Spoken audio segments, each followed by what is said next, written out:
तू मेरा है जुनून, तू मेरी है दुआ, तू इश्क मेरा, तू इश्क मेरा, तू इश्क मेरा।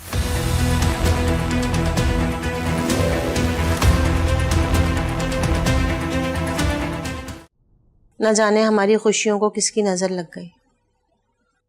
हमारे सोशल सर्कल में अभी भी इतने लोग हैं जो हमसे जेलिस होते हैं। पता नहीं किसकी बदनजर हमें खा गई। बस कर दो बेगम, अब इन बातों का कोई फायदा नहीं। जो होना था वो हो गया। और तुम ये बेबी शार और पार्टीज की तस्वीरें सोशल मीडिया पे मत डाला करो। इतना दिखावा अच्छी बात नहीं है। ये दिखावा थोड़ी करती हूँ मैं, ये तो खुशियां हैं जो शेयर करती हूँ मैं लोगों के साथ। बेगम, बहुत से ऐसे लोग भी होते हैं जो इन खुशियों से महरूम होते हैं। हमें जरूर उन लोगों की नजरों में आना है क्या? ठीक कह रहे हैं आप। बात सुने, आप अंबर और हारिब की शादी कर दें बस। मुझे अपने घर में अपने पोते पोतियों की खुशियां देखनी है। ओहो साले बेगम, जिंदगी खत्म तो नहीं हो गई है। कर देंगे हारिब की शादी भी। हम लड़के वाले, हमारा बात करना बनता है। आप कोई मुनासिब वक्त देखकर मिस्टर एंड मिसेस अमान से बात करें ना शादी की। हाँ ठीक है। वैसे भी मुझे जुनैद ने बताया कि अंबर बाकायदा तौर पे हारिब को प्रपोज कर चुकी है। अच्छा, कब? हारिब ने इनकार तो नहीं किया? खुशी की बात यह है कि हारिब ने इनकार नहीं किया, बल्कि थोड़ा सा वक्त मांगा। Thank God. बस अब आप देर मत करें। हाँ बाबा ठीक है, अब तुम टिपिकल खवातीन की तरह रिएक्ट करना शुरू मत कर देना। कोई मुनासिब वक्त दे के जमान और मिसेस जमान से बात करते हैं। ठीक है।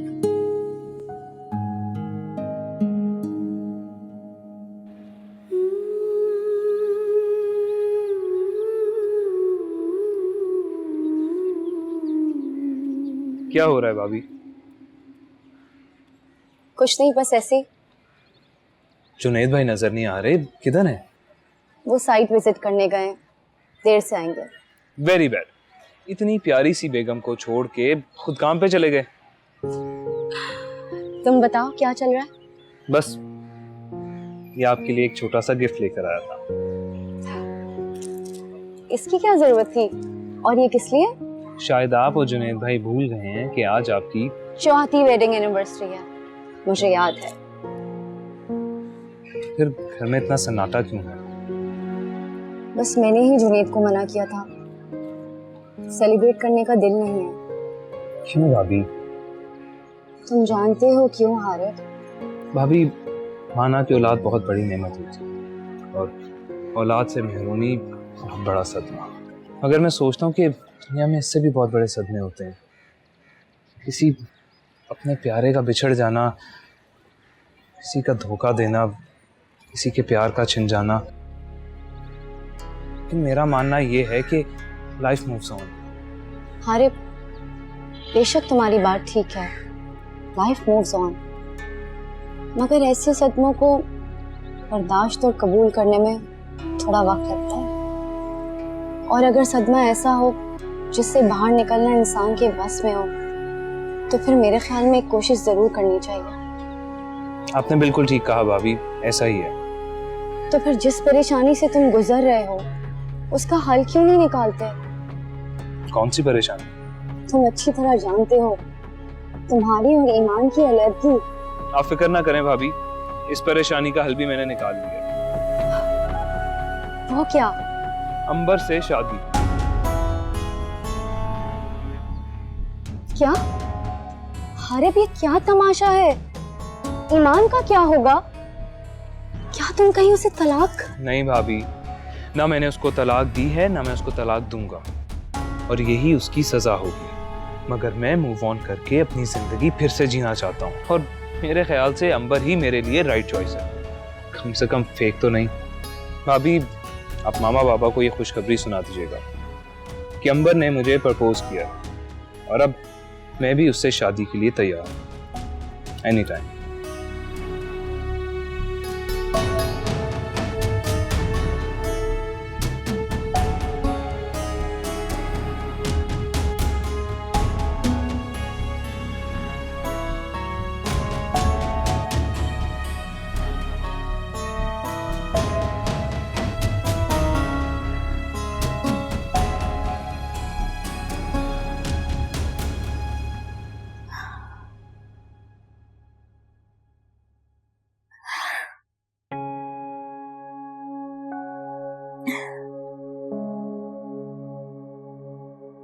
Bano,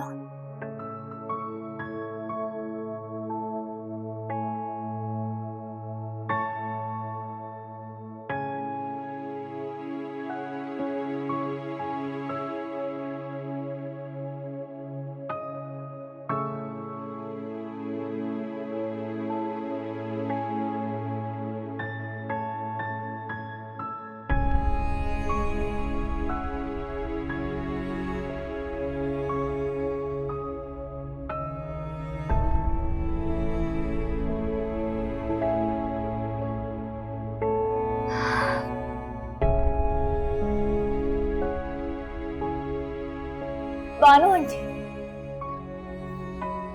Bano aunty, Bano aunty. ईमान, बेटा तुम इस वक्त सब खैरियत तो है ना? बानो आंटी, मुझे बहुत तकलीफ हो रही है। अच्छा आओ अंदर आओ, शाबाश।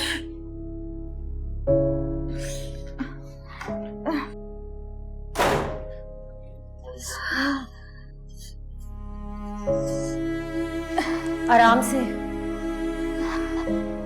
मेरा ख्याल है हमें अस्पताल चलना चाहिए। हो रही है। मगर क्या बेटा? आंटी, पैसों का बंदोबस्त तो होने दे। मैंने मैडम से उनको फोन किया था, लेकिन राब्ता नहीं हो पा रहा उनसे। शायद वो मुल्क से बाहर गई नहीं। तुम इसकी फिक्र मत करो, अल्लाह कोई बंदोबस्त कर देगा। मेरे पास कुछ पैसे हैं। कुछ पैसे तो मेरे पास भी हैं आंटी है। हाँ, मेरे पास ना एक चेन है, वो आप कल भेज दीजिएगा, ठीक है?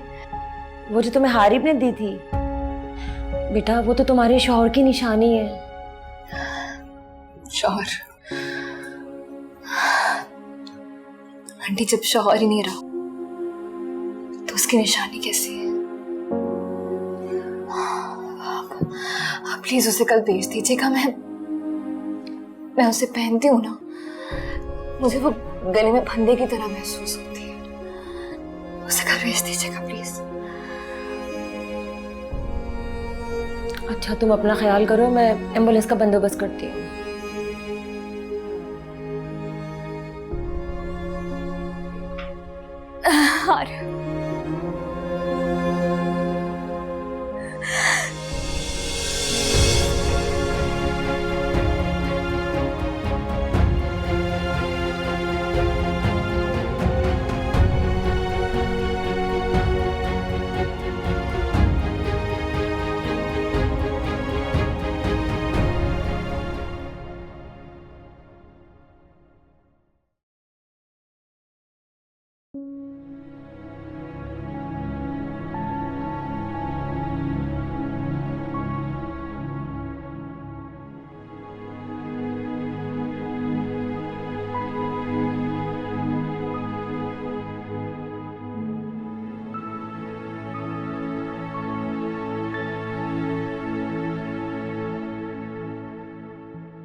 क्या मेरी बच्ची की किस्मत भी मेरी जैसी होगी? ना बाप का साया, ना कोई सहारा। सहारा तो सिर्फ रब की जात का होता है।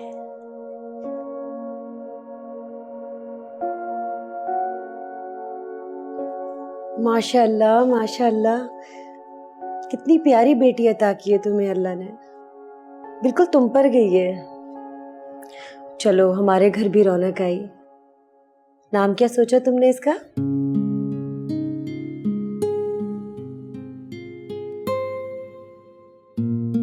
और उसका नाम हम रखेंगे हया। ठीक है, और अगर बेटा हुआ तो? अगर बेटा हुआ तो उसका नाम हम रखेंगे अर्श। लेकिन मैं चाहता हूं कि हमारे ट्विंस हो, ताकि हम दोनों नाम रख सकें। अरे बाप भी ना, अब इसका फैसला तो अल्लाह ही बेहतर कर सकते हैं। बेशक।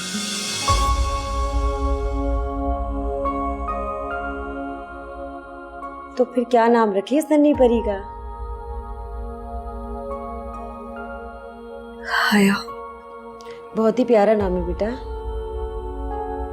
मैंने नहीं सोचा ये नाम बानो आंटी। ये नाम हारिब को बहुत पसंद था। अच्छा किया बेटा। हया बहुत ही प्यारा नाम है, बहुत खूबसूरत नाम है। एक बात कहूँ ईमान? जी। अब जब नाम तुमने हारिब की पसंद का रख लिया है तो एक बार अपनी अना को एक तरफ करो और उसे फोन करके इतला दे दो कि उसकी बेटी हुई है। नहीं भानु आंटी, मैं उन्हें क्यों इतला दूं? क्या वो ये बात नहीं जानते? उन्हें कोई परवाह नहीं है। वैसे भी उन्होंने तो मेरा नंबर भी ब्लॉक कर दिया है। तो बेटा मेरे नंबर से फोन कर लो। नहीं आंटी, मैं उन्हें कोई फोन नहीं करूंगी। देखो बेटा, एक बार मेरे कहने पर हारिब को इतला दे दो ताकि कल को कोई पछतावा ना रहे कि तुमने उससे कोई राब्ता नहीं किया था। हो सकता है ये खबर सुनकर उसका दिल मोम हो जाए और वो वापस लौट आए। औलाद बहुत बड़ी कमजोरी होती है इंसान की। वो यकीनन बेटी की पैदाइश का सुन के जरूर आएगा ईमान। मेरे कहने पर एक बार बेटा, एक बार कॉल कर लो।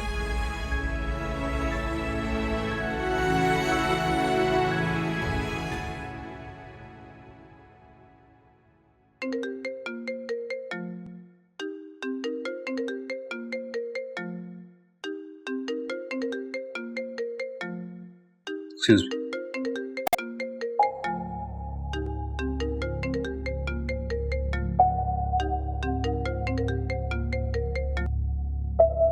हेलो। हेलो हारिब बेटा, कैसे हो? मैं बानो आंटी बात कर रही हूँ। जी आंटी बोलिए, कैसे फ़ोन किया आप? बेटा तुमने तो पलटकर ईमान का पूछा ही नहीं कि वो किस हाल में। आखिर ऐसा क्या हुआ तुम दोनों के बीच में कि तुमने इससे राब्ता ही खत्म कर दिया? बीवी है वो तुम्हारी बेटा? वो अब मेरी बीवी नहीं है। तुम ऐसे ईमान को खुद से अलग नहीं कर सकते हारिब। आंटी निहायत अदब और माजरत के साथ, आइंदा मुझे फ़ोन मत कीजिएगा। और अगर ये फ़ोन आपसे ईमान ने करवाया है ना, तो आप उसे बता दें कि मैं उससे कोई ताल्लुक नहीं रखना चाहता। तुम बेशक मुझसे बात ना करो, लेकिन इतना सुन लो, अल्लाह ताला ने तुम्हें आज बेटी जैसी रहमत से नवाजा है, इसलिए अपने सारे इख्तलाफात ख़त्म कर दो बेटा। वो मेरी बेटी नहीं है। I am sorry.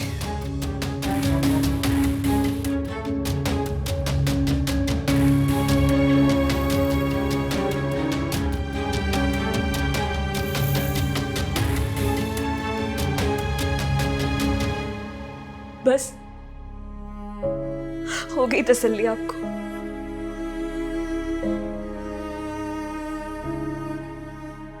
मैं उम्मीद करती हूँ आंटी कि आइंदा आप इन्हें कॉल करके अपनी और मेरी इंसल्ट नहीं करेंगे।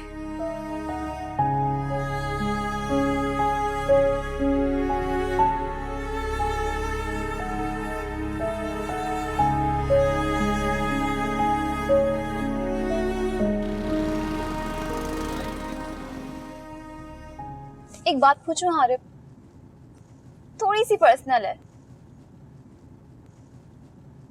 हाँ पूछो। मुझसे पहले तुम्हारी जिंदगी में कोई लड़की रही है? I mean any girlfriend?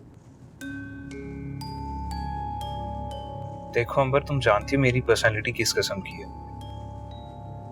Football मेरा पैशन है और एक स्पोर्ट्समैन के लिए सब कुछ उसकी गेम होती है, उसका गेम पे फोकस होता है, ना कि इधर उधर की फजूल बातों पर। हाँ, दैट्स इंटरेस्टिंग।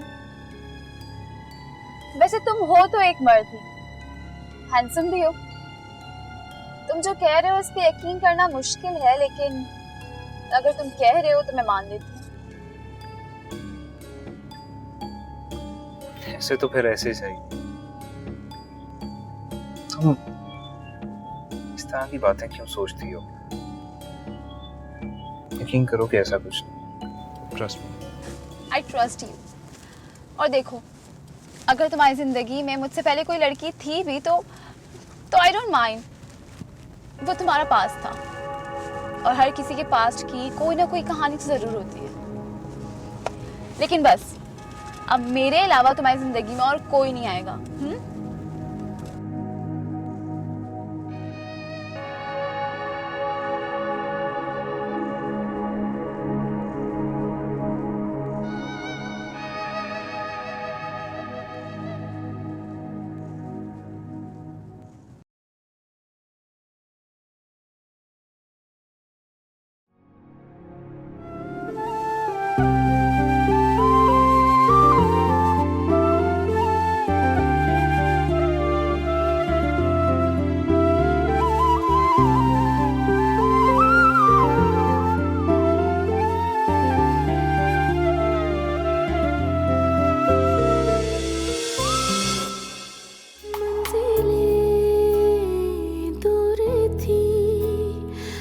वास्ते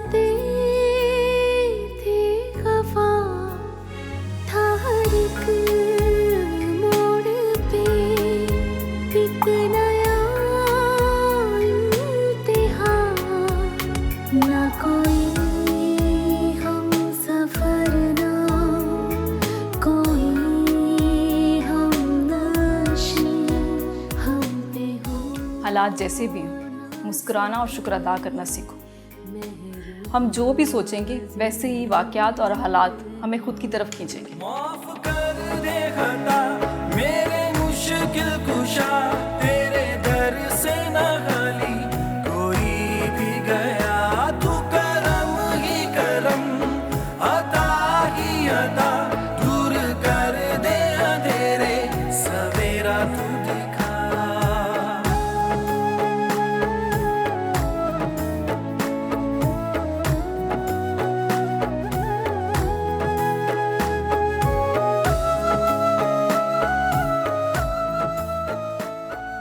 अल्लाह ताला ने तुम्हें आज बेटी जैसी रहमत से नवाजा है, इसलिए अपने सारे इख्तलाफात ख़त्म कर दो बेटा।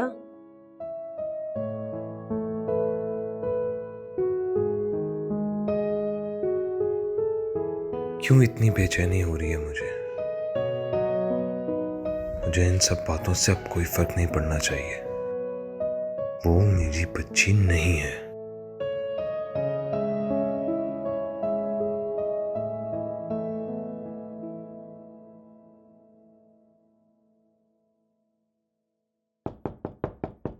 यस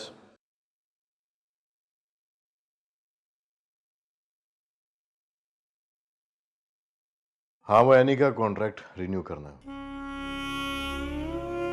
लेकिन सर आपने तो मना कर दिया था। नहीं, उसको एक चांस देके देखते हैं। तुम उसका कॉन्ट्रैक्ट रिन्यू करो, मगर उसे हैंडओवर मत करना। ठीक है सर। हाँ, अभी क्या कर रहे हो? सर वो दिनेश का फोटोशूट करवा रहा हूँ। ठीक है, फोटोशूट से फ्री होके एनी को कॉल कर दे। उसे बोलना है कल शाम उसका फोटोशूट है, ऑफिस पहुंचे। लेकिन सर कल तो उसका कोई फोटोशूट नहीं है। मैंने कहा ना, शूट है तो है।